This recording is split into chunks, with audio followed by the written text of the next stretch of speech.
আসসালামু আলাইকুম। জুলাই বিপ্লব এত ভালোভাবে কাজ করার পরে যখন ফ্যাসিস্ট সরকার তার এই সাম্রাজ্য ছেড়ে পালাতে বাধ্য হলো, তখন আমরা যারা জনসাধারণ আমরা তো আশা করতেই পারি যে দেশটা সুন্দর হবে, দেশের কোনো চাঁদাবাজি থাকবে না, দুর্নীতি থাকবে না, এমন একটা সিস্টেম থাকবে যেখানে মানুষ খুব ইজিলি সব কাজ করতে পারবে। ওকে, এবং জনগণের যে অধিকারগুলো স্বাস্থ্য, খাদ্য, চিকিৎসা, শিক্ষা, এই টাইপের যে বেসিক রিকোয়ারমেন্টগুলো আছে এগুলা আস্তে আস্তে সবার ইকুয়ালি সবাই ওগুলো পাবে এবং তাদের রাইটসগুলো পাবে। ওকে, বাট এটা কিন্তু আসলে বাস্তবে কিন্তু এটা হচ্ছে না। কেন হচ্ছে না? যদি আমরা এইটার ব্যাপারটা দেখতে চাই, সেক্ষেত্রে আমরা দেখব যে আমরা বিপ্লবের সময় প্রতিটা রাজনৈতিক দল, জনসাধারণ যেরকম ঐক্যবদ্ধ ছিল, তখন একটাই মিশন ছিল যে এই ফ্যাসিস্ট যে কিটা আছে, রিজিমটা আছে, এটাকে ধ্বংস করতে হবে, এটা থেকে আমাদের মুক্তি দরকার। বাট এটা যখনই শেষ হয়ে গেল তখন কিন্তু সবাই আমরা বিভক্ত হয়ে গেলাম, যে যার দলে বিভক্ত হয়ে গেলাম। ওকে, এবং রাজনৈতিক দলগুলো বিশেষ করে তারা কি করলো, তারা তাদের রাজনৈতিক কাঠামো কীভাবে স্ট্রং করা যায়, কীভাবে রাজনৈতিক মার্কেটিং করা যায় এবং কখন নির্বাচন হলে তারা ক্ষমতায় যেতে পারে, ওই কার্যক্রমগুলোতে ব্যস্ত হয়ে গেছে। বাট এখনই তো আসলে সময়টা ছিল যখন আমরা দেশ গঠনে ব্যস্ত থাকা উচিত ছিল, কিভাবে সিস্টেমটাকে রিফর্ম করা যায় এবং এমন কিছু জিনিস যদি এস্টাবলিশ করা যায় যেন পরবর্তীতে আর কোনো দুর্নীতি না হয়। কিন্তু আমরা কি দেখলাম? চাঁদাবাজি এখনও অ্যাক্টিভ, সিন্ডিকেট এখনও অ্যাক্টিভ, যেসব জায়গায় যত ঘুষের বাণিজ্য ছিল ওইগুলো এখনও অ্যাক্টিভ। তার ওই টিপিক্যাল যে সিস্টেমটা, এখানে কিন্তু কোনো পরিবর্তন হয় নাই এবং রাজনৈতিক দলগুলো বিশেষ করে এখনও ওইগুলোকে বাঁচিয়ে রেখেছে। আমার নর্মাল আন্ডারস্ট্যান্ডিং যদি বলি, রাজনৈতিক দলগুলোর যে মেন্টালিটি, আমার যে ওভারভিউ সেটা হলো, ধরেন আগে যে রাজনৈতিক দল ছিল তাদের সাথে পার্টনারশিপে ওনারা হয়তো এই জিনিসগুলো ম্যানেজ করতো। সো ওনারা যদিও চলে গেছে, কারেন্টলি যে দলগুলো এখানে আছে এদের মধ্যে থেকে কিন্তু পার্টনারগুলো ওইগুলা পজিশনগুলোকে ওভারটেক করছে এবং সামহাও এটাকে ম্যানেজ করে ফেলতেছে। ওকে, এবং ওনারা চায় এই যে সিস্টেমেটিক যে ফলটা এটা যেন কন্টিনিউ থাকে, এই জন্যই সংবিধান চেঞ্জ করা যাচ্ছে না বা ওনারা বাধা হয়ে দাঁড়াচ্ছে এবং তারা আওয়ামী লীগের পুনর্বাসনের মতো তারা পরিকল্পনা করতেছে। সো এটা আসলে ডিরেক্টলি আমি বলবো এই বিপ্লবের সাথে বেইমানি করা হচ্ছে, এটা কোনোভাবেই অ্যাকসেপ্টেবল না। রেদার এটা এরকম হওয়া উচিত ছিল, রাজনৈতিক দল সহ জনসাধারণ সবাই এখনও কিন্তু ঐক্যবদ্ধ থাকা উচিত ছিল। তাহলে যেটা হইতো, তাহলে শহীদদের পরিবারের সবার আর্থিক সহায়তা এতদিনে অলরেডি চলে যেত, আহতদের সব চিকিৎসা এতদিন খুব ভালোভাবেই করা যেত, যেটা এখনও কিন্তু ঘাটতি। কারণ রাজনৈতিক দলগুলো যখন ডিটাচ হয়ে গেছে, সব দায়িত্ব চলে যাচ্ছে কি উপদেষ্টাদের ঘাড়ে এবং ছাত্ররা যারা এটাকে সেন্ট্রালি মনিটর করছে, সমন্বয়ক যারা, এদের ঘাড়ে চলে যাচ্ছে সব দায়িত্ব। এরাই পুরো দেশটাকে এখন ঠিক করার দায়িত্ব, আর কারো কোনো দায়িত্ব নাই। তাহলে কেন বিপ্লবের সময় আপনারা এক ছিলেন?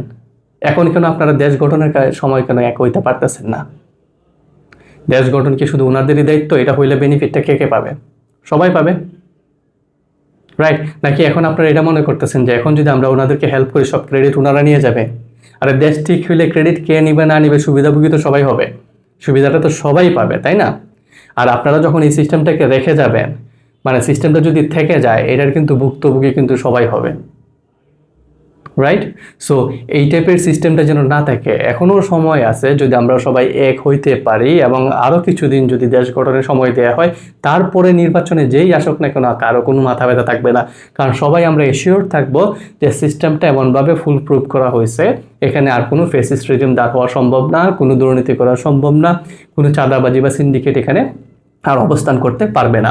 জনগণের যে আইনি অধিকার ওইটা যখন এস্টাবলিশ হবে, সবাই যখন ইকুয়ালি বিচার বিভাগের মাধ্যমে সঠিক বিচার পাবে, তখন কিন্তু আর এই ধরনের সমস্যাগুলো দাঁড় হবে না। ওকে, ফর এক্সাম্পল ধরেন সাপোজ আরেকটা ব্যাপার যেটা আসতেছে, ট্রান্সপারেন্সি আর অ্যাকাউন্টেবিলিটি নিয়ে কিন্তু আমরা প্রায় সময়ই কথা বলতেছি, বাট এটার কোনো প্রপার রিফ্লেকশন কিন্তু আমরা এখনও দেখতেছি না। তারপর প্রশাসনের যতটুকু এখন পর্যন্ত আপনার মাঠে অবস্থান করা দরকার, এটা কিন্তু সেম গতিতে আমরা দেখতে পারতেছি না। ওকে, সো যাই হোক, এখন এই যুগে আইসা ডিজিটালাইজেশন বা আপনার এই টেকনোলজির এই যুগে আইসা ট্রান্সপারেন্সি অ্যান্ড অ্যাকাউন্টেবিলিটি এনশিওর করা ভেরি ইজি। আমরা যদি জাস্ট প্রতিটা কাজের প্রসেসটাকে অনলাইন বেসড করে ফেলি, যে অ্যাপ্লিকেশন টু ফাইনাল আউটকাম যদি অনলাইনেই ট্র্যাক রাখা হয়, সো অনলাইন যখন আমরা ট্র্যাক রাখবো, কে অ্যাপ্লাই করছে, অ্যাপ্লিক্যান্টকে কে এই কাজগুলোর কোন স্টেপে হেল্প করছে বা ভেরিফাই করছে বা অ্যাপ্রুভ করছে, প্রতিটা জিনিসের যদি ট্র্যাক থাকে, টাইমিং থাকে, তাহলে কিন্তু আমরা প্রতিটা অ্যাপ্লিকেশনের আউটকামের মধ্যে কারা কারা ইনভলভ ছিল সবাইকে জানি, কত টাকা ট্রানজ্যাকশন আছে সেটা জানি, কে ভেরিফাই করছে মানে কতজন লোক এটার পিছনে কাজ করছে সবই জানি। তাহলে কিন্তু আপনার একদম ট্রান্সপারেন্সি এবং অ্যাকাউন্টেবিলিটি এনশিওর করা সম্ভব। আর জনগণের কাছে কীভাবে আপনারা এটা করবেন, জনগণের সাথে রিলেটেড যেগুলো ব্যাপার আছে সেগুলো তো আপনারা মিডিয়ার সামনে নিয়ে আসতে হবে এবং রেগুলার একটা আপ টু ডেট আপনার জানাতে হবে যে আমরা প্রতিটা কাজে কত পার্সেন্ট কমপ্লিট করছি আর কত পার্সেন্ট বাকি, কে কোন কাজের জন্য লায়াবল। এটা কিন্তু আপনারা প্রতিনিয়ত কমিউনিকেট করার ব্যবস্থা রাখতে হবে। এটা যখন করা হবে জনগণ, আমরা যারা আছে আমরা তখন আশ্বস্ত হব যে না, প্রতিটা কাজ টেকেন কেয়ার এবং কাজগুলো হচ্ছে। ওকে, সো ফাইনালি এই কথাটাই বলতেছি যে এখনো সময় আছে, জাতীয় ঐক্য দরকার এবং সবাই উপদেষ্টা আর ওই ছাত্র সমন্বয়কদের ঘাড়ে রেসপন্সিবিলিটি না দিয়ে প্রতিটা রাজনৈতিক দলই আসলে পার্টিসিপেট করা উচিত, যেখানে যতটুকু সম্ভব তারা যেন এগুলো দেখে। ওনারা যদি জাস্ট মাঠে অ্যাক্টিভ থাকে, কিভাবে সম্ভব একটা আপনার ব্যবসায়িক সিন্ডিকেট থেকে যায় এখনো? কিভাবে সম্ভব যে আপনার বিভিন্ন জায়গায় চাঁদাবাজি হয়? এটা আমি বুঝি না। মানে রাজনীতিবিদরা জানে না এরকম কোনো এরিয়া থাকতে পারে না। তো ওনারা যদি ওনাদের জায়গা থেকে ওই প্রটেস্টগুলো করে পার্টিসিপেট করে, তাহলে এখানে প্রশাসনের আগেই ওনারা নিজেরাই ওগুলো দমাইতে পারে। সো আপনারা নিজেরাই প্রশ্নবিদ্ধ হচ্ছেন যখন এইগুলা কাজ আপনারা আপনার মানে বাধা দিতে পারতেছেন না বা আপনারা বিতাড়িত করতে পারতেছেন না, তখন ওই এরিয়ার যে পার্টিকুলার রাজনীতিবিদরা আছে আপনারাও কিন্তু প্রশ্নবিদ্ধ হচ্ছেন যে আপনাদের এরিয়াতে এইটাগুলা কিভাবে হয়। আপনারা হয়তো মনে করতেছেন যে জনগণ আবার কথা বলতেছে না মানে সবকিছু ঠিক আছে, না। সাইলেন্ট জনগণের ইম্প্যাক্ট কিন্তু গত সরকার টের পাইছে। এমন কিছু করেন না যেন এই জনগণ যেন আবার যেন অ্যাক্টিভেট হয়ে যায় এবং আপনাদের পিছনে লাগে।